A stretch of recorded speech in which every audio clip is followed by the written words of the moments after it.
আসসালামু আলাইকুম। সবুজ বাংলা কৃষির পক্ষ থেকে সবাইকে শুভেচ্ছা, শুভ সকাল। আপনারা কেমন আছেন? আমি আলহামদুলিল্লাহ ভালো আছি। আমি যে ছবিতে যে বেদানার চারাটি দেখছেন, চারাগুলা দেখছেন, এই চারাগুলা গত 5 মাস আগে আমি ফেসবুক থেকে আমাদের নাজমুল ভাইয়ের কাছ থেকে 10টি চারা নিয়েছিলাম। এই চারাগুলা প্রথমে খুব একটা ভালো দেখা যাচ্ছিল না, একেবারেই ছোট সাইজ ছিল। তো আমার খুব একটা পছন্দ হয়েছিল না। তো পরে মার্শাল্লাহ 10টা চারাই খুব সুন্দরভাবে বেড়ে উঠেছে।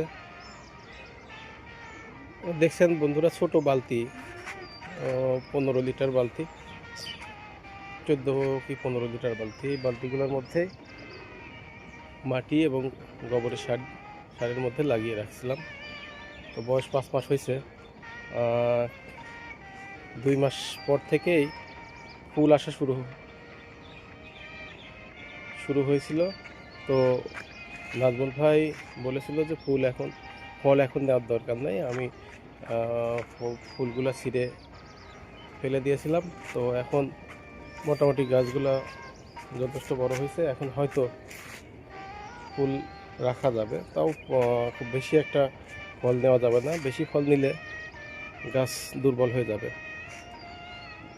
তো ভাই আসলে বলেছিল যে গাছগুলা 4 মাসের মাথায় ফল আসবে। যাই হোক, গাছগুলো এখন যথেষ্ট ভালো পজিশনে চলে আসছে।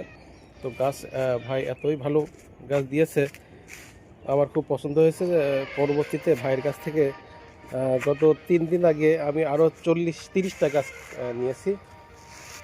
দেখুন, ছোট ছোট চারা। তো এখানে 2টা ক্যারেটের মধ্যে একসঙ্গে ভাই কুরিয়ার করে দিয়েছে।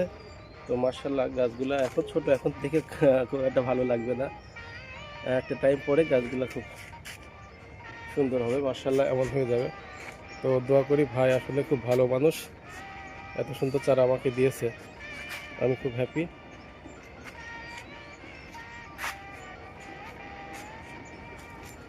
তো আপনারাও ইচ্ছা করলে নাজুল ভাইয়ের কাছ থেকে নিতে পারেন।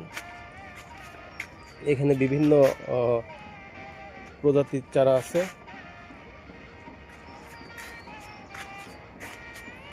মার্শাল্লাহ গাছগুলো খুব ভালো আছে। তো এখন আমি কিছু কিছু হয়তো ফুল রাখবো, আর কিছু ফুল মানে অতিরিক্ত ফল নেওয়া যাবে না, যেহেতু গাছ এখনও সাইজ ছোট আছে। আর একটু বড় হোক, বড় হলে ইনশাল্লাহ তখন এমনিতেই ফল নেওয়া যাবে। তো বন্ধুরা সবাই ভালো থাকবেন, পরবর্তী ভিডিওতে আবার দেখা হবে। আসসালামু আলাইকুম ওয়া রাহমাতুল্লাহ।